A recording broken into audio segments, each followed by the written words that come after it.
Gracias a la colaboración de la Embajada de la República Árabe Democrática del Saharaui, el programa Horizontes viajó a los campos de refugiados saharaui en territorio de Argelia para conocer sobre su historia, su cultura, su justo anhelo al volver a su tierra secuestrada por Marruecos y que el mundo entero les reconozca como Estado y país libre, soberano e independiente.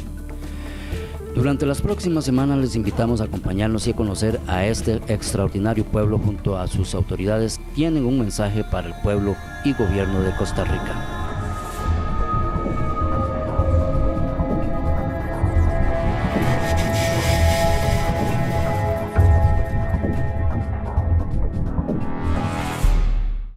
Gracias amigos televidentes por estar en Horizontes, la ventana de Costa Rica al mundo. En este viaje que estamos realizando por el Sahara Occidental, iniciamos en Argelia para conocer un poco sobre la realidad y la historia del pueblo saharaui. Fatma Mahdi es la secretaria general de las mujeres saharauis y con ella vamos a conocer específicamente la historia de Saharaui. Fatma, muchas gracias por estar en Horizontes y bienvenida a Costa Rica a través de las cámaras. Muchísimas gracias por esta aportación tan importante para nosotros, que somos, antes de todo, somos víctimas de ese silencio informativo y es el que está dejando que nuestra cosa sea más invisible cada vez. Así que... La historia de Saharaui, Fatma, bueno, no la conocemos y espero que usted nos la cuente para dejarnos bien claros ¿qué es lo que está pasando aquí? Ajá, muchas gracias. La historia del pueblo saharaui es la historia del Sahara Occidental, que en el pasado se llamaba el Sahara Español. El Sahara Español o el Sahara Occidental ha sido una colonia española durante casi un siglo, desde 1884 hasta 1975. Pero incluso antes de España hubo también otras fuerzas ocupantes. Algunas pasaron un tiempo, otros pasaron otro tiempo más corto, más largo, pero finalmente la fuerza ocupante que se quedó durante muchísimos años fue la española. Durante incluso esa ocupación, el pueblo saharaui ya había iniciado su lucha. El pueblo saharaui es un pueblo que vive en el Sahara Occidental, es un territorio que está en la parte del oeste de África. Es un territorio que tiene fronteras del norte con Marruecos, del este con Argelia, del sur con Mauritania y del oeste con el Atlántico. Es un pueblo que habla el árabe, con una religión musulmana, tiene una cultura árabe, pero una cultura especial. Luego ya hablaremos de por qué es tan especial esa cultura. Y es un pueblo que tiene como su oficial idioma es el árabe y el segundo es el español. Siempre nos vemos muy representados en América Latina. Pero yo creo que no solamente ha sido por el idioma, sino también por el pasado, por muchas cosas que realmente tenemos en común, especialmente las luchas. El pueblo saharaui había iniciado su levantamiento político contra España. Fue en el año 70 cuando se inició, empezaron los comienzos del Frente Polisario, como movimiento político que está luchando para conseguir la independencia del Sahara Occidental.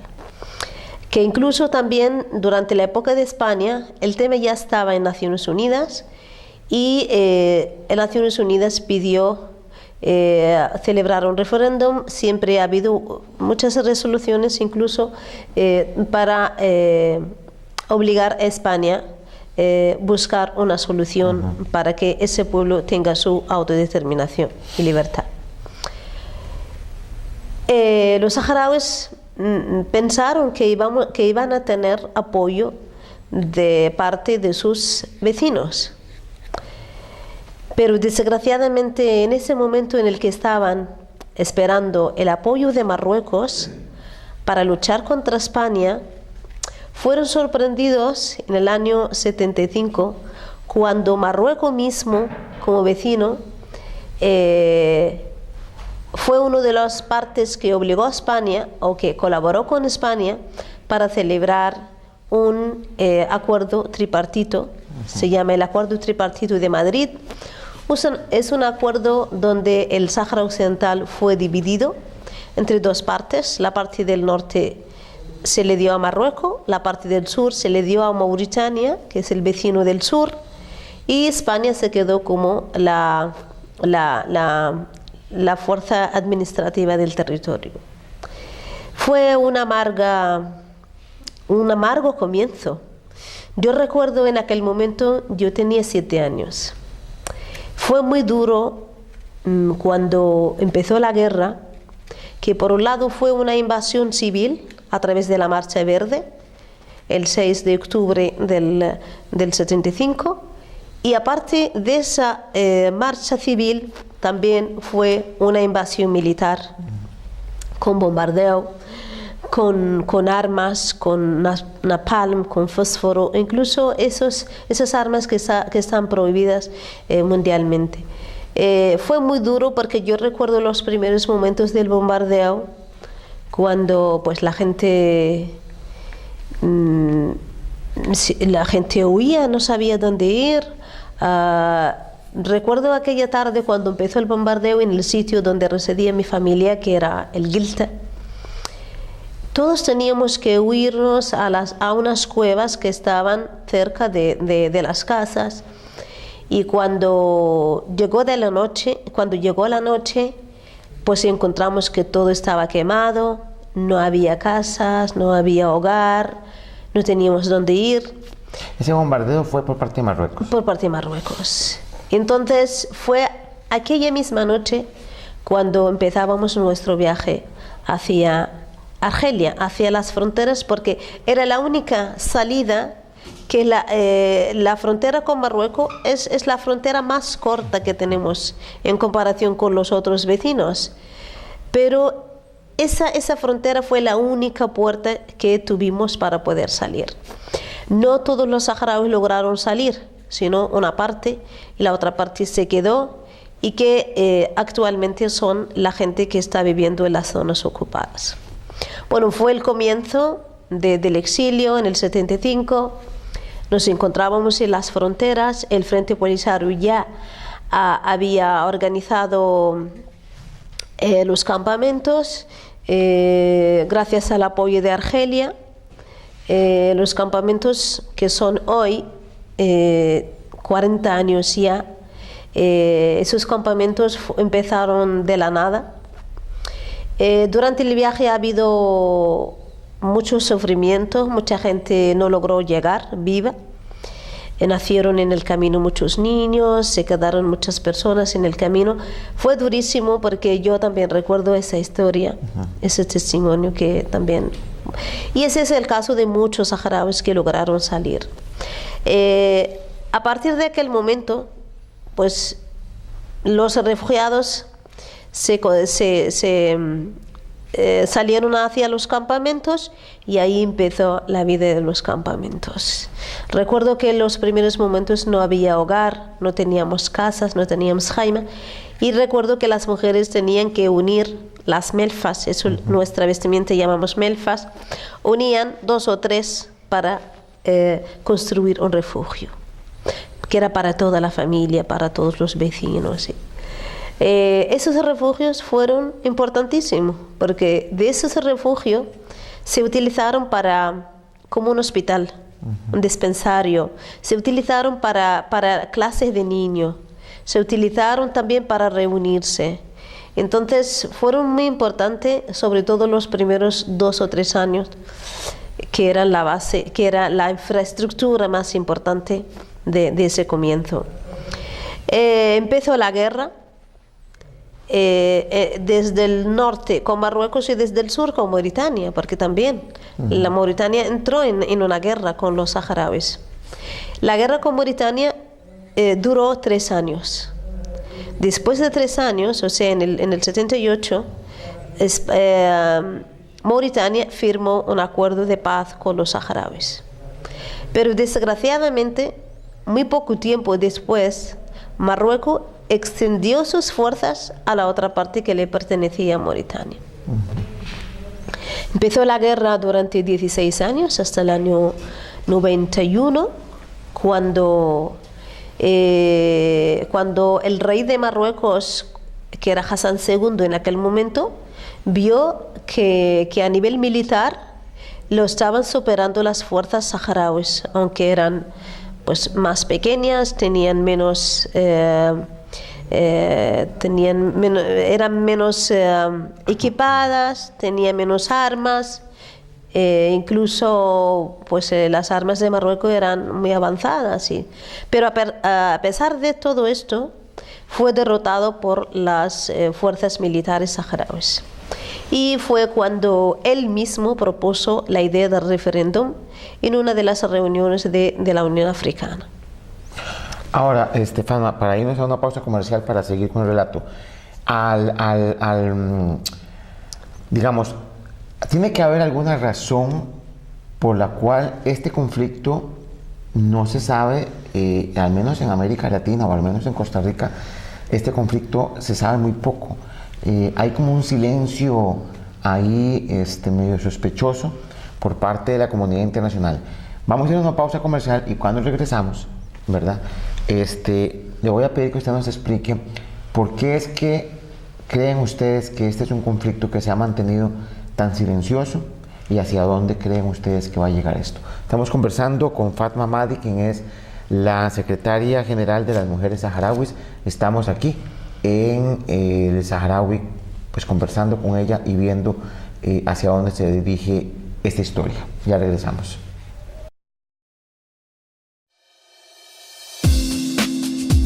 Pure Nature, su agencia de viajes, le informa sobre las maravillosas excursiones para el 2015. Haga su sueño realidad y conozca el mundo de la mano con los más experimentados y confiables agentes de viajes. España, Marruecos y Portugal. Salimos del 14 de marzo al 2 de abril. Visitaremos las hermosas ciudades de Granada, Rabat, Marrakech, Bulman, Erfurt, Fez, Tánger, Sevilla, Lisboa, Oporto, Santiago de Compostela, Oviedo y Santander. Turquía, Dubái. Del 14 de mayo al 28 de junio del 2015. Visitaremos las hermosas ciudades de Estambul, Troya, Çanakkale, Pérgamo, Esmirna, Kudasai, Éfeso, Pamukkale, Konya, Capadocia, Ankara y Dubái. Circuito de Oro, Estados Unidos y Canadá. Salida julio 2015. Visitaremos hermosas ciudades de Nueva York, Filadelfia, Washington, Niagara Falls, Toronto, Mil Islas, Ottawa, Quebec, Montreal y Boston. Alaska en crucero. Del 8 de julio del 2015 al 18 de julio del 2015. Visitaremos Vancouver en Canadá, Inside Passage, Ketchikan, Icy Strait Point, Juneau, Skagway, el glaciar Hubbard y SeaWorld en Alaska.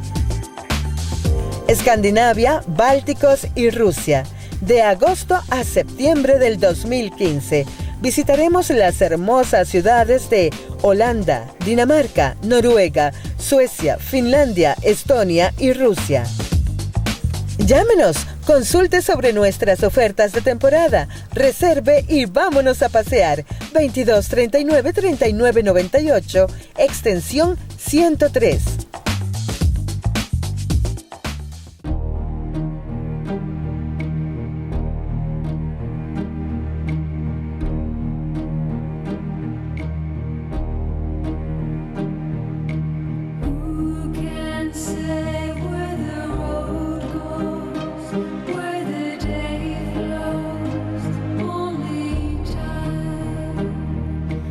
Who can say if you love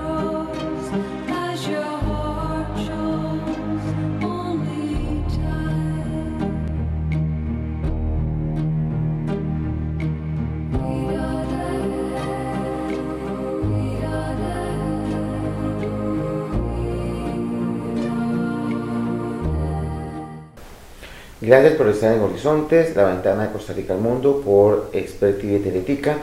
Seguimos aquí en el Sahara Occidental, recorriendo parte de lo que es el pueblo saharaui y conociendo un poco sobre no solamente las necesidades y los anhelos de este pueblo, sino también las opciones que ellos están viendo para lograr su plena independencia.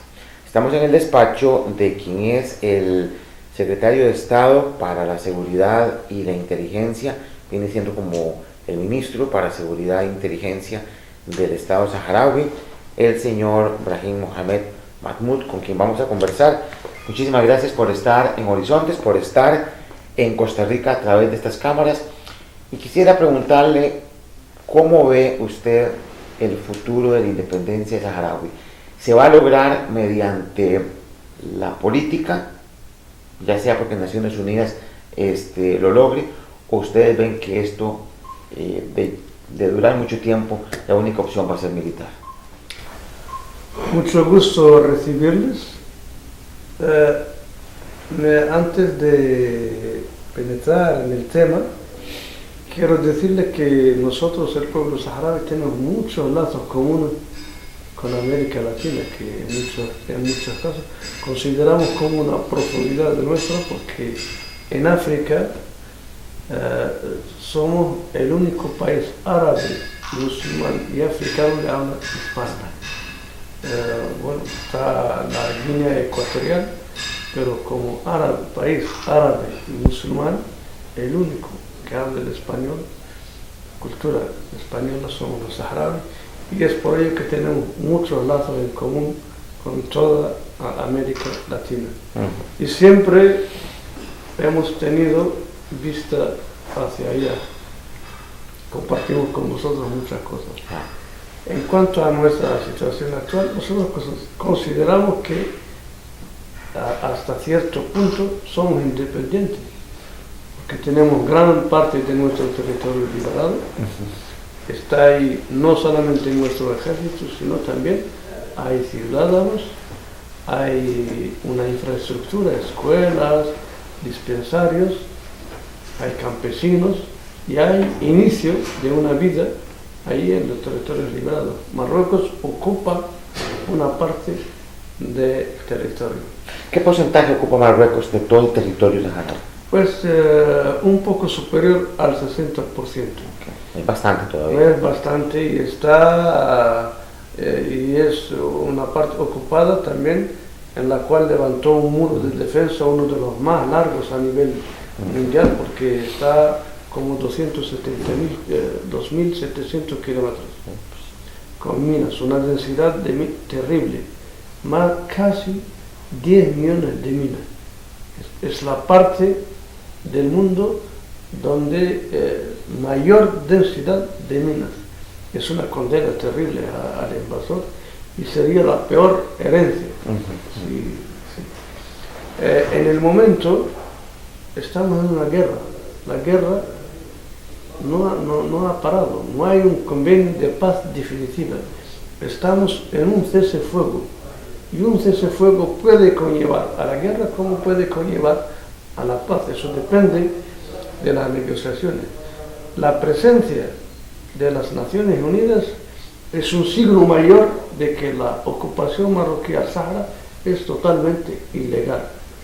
El problema es que hemos firmado un acuerdo de paz, pero no hay ninguna potencia internacional, ni siquiera el Consejo de Seguridad, que ejerza una presión seria sobre las partes para que apliquen la reglamentación internacional para que el pueblo saharaui sea autodeterminado. En esta situación, el ejército saharaui está muy consciente de la situación. Entonces, no nos engañe nada este cese-fuego. Y es para ello que lo consideramos como un tiempo que hay que aprovechar al máximo para prepararse a la guerra, porque puede surgir de un momento a otro. El ejército saharaui es un ejército disciplinado, porque definitivamente la decisión está en manos de la dirección de política del Polisario, está en manos del gobierno saharaui, pero nosotros como ejército debemos prepararnos. Y prepararnos sobre todo para transmitir la experiencia adquirida en años de guerra a las nuevas generaciones, porque desde el cese de fuego hasta ahora son casi 23 años, mucho tiempo. Entonces hay que garantizar la continuidad, hay que transmitir la experiencia, pero también hay que inculcar en la mente de cada joven el nacionalismo de sus mayores. Y todo el mundo, toda la gente en el Polisario sabemos que nuestra guerra es una guerra de largo aliento. Nunca hemos dicho que vamos a lograr la independencia en 5 años. Lo que sí hemos dicho que lucha continua hasta la independencia. Si es por arma, por lucha pacífica como estamos haciendo, por lucha pacífica, por diplomacia, pero hay que mantener siempre el fusil arriba, porque ese es el medio que realmente puede imponer nuestra voluntad. No somos gente que les gusta hacer violencia, o no somos amantes de la guerra, pero cuando uno tiene que elegir entre entre subordinarse a una ilegalidad. Saharaui está listo para la paz, pero también está listo para la guerra, dependiendo de lo que suceda en los próximos meses. ¿Cómo ha estado la reacción de América Latina en este tema? América Latina se ha hecho presente con cooperación, con asistencia. Usted sabe que América Latina es una región pues, que ha sufrido también la guerra en algunos casos, pero ¿cuál ha sido el papel de América Latina en este conflicto particularmente?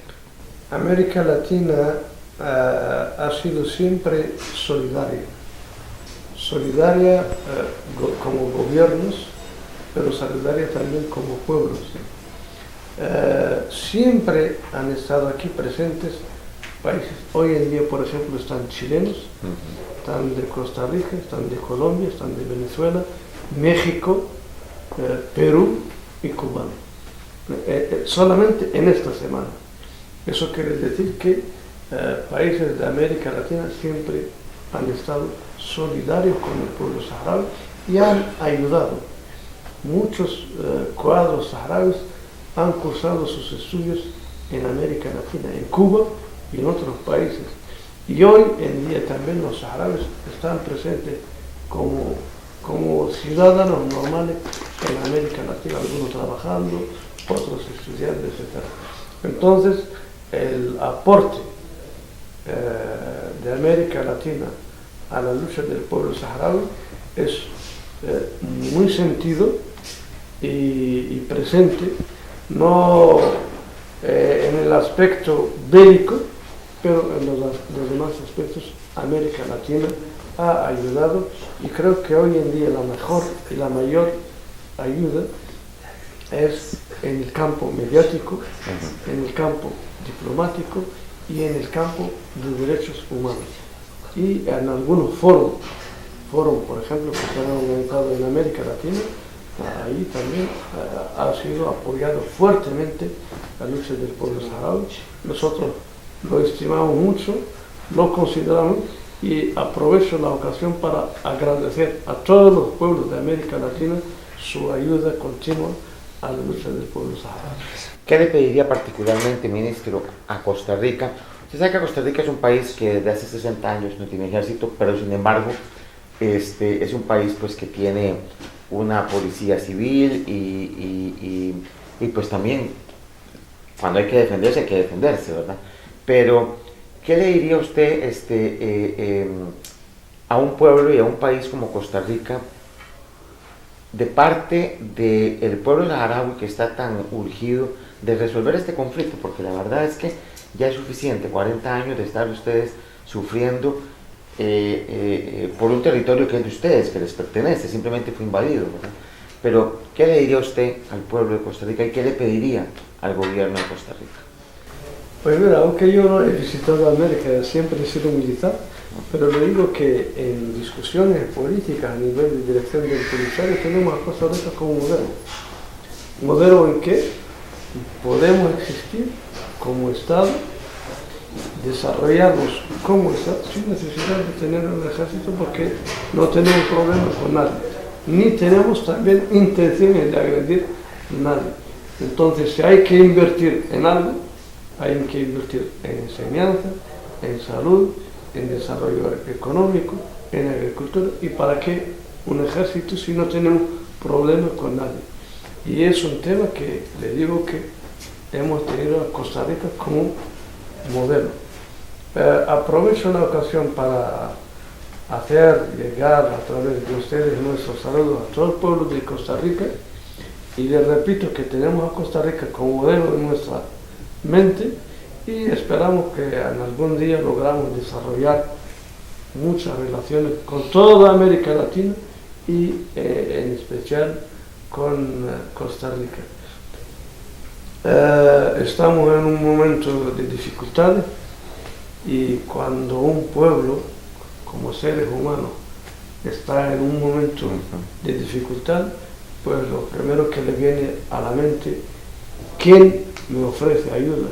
¿Quién se expresa solidario conmigo? Es mi amigo, porque necesito. Y sobre todo cuando se trata de una causa justa.